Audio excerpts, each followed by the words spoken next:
Matapos na mabahira ng nega ang araw ng Miyerkules ni Kim Chiu nang kuyugin nito ng ilang DDS o diehard Duterte supporters sa pag-aakalang patama kay dating Pangulong Rodrigo Duterte ang spill o sinabi ng tinaguriang People's Superstar sa programang It's Showtime. Nadawit sa issue si Kim Chiu dahil sa katagang deserve na sinabi nito sa naturang programa. Agad na dinipensahan si Kim ng kanyang mga fans at sinabing huwag batuhin ng galit ang kanilang idolo lalo't wala itong intensyon na makapanakit ng sinuman. Maging ang kasamahan sa It's Showtime ay todo suporta sa TV host actress.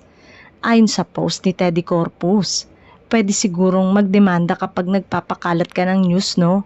Yung gagawan mo ng way para ma-connect yung tao sa gusto mong issue. Not everything is about you and your issues. Wag po kayong nandadamay, di maganda yan.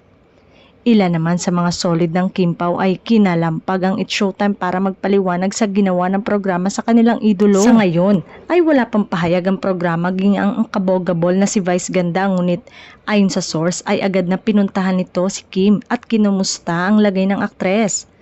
Maaalalang nauna lang nasangkot si Vice sa mga fake news.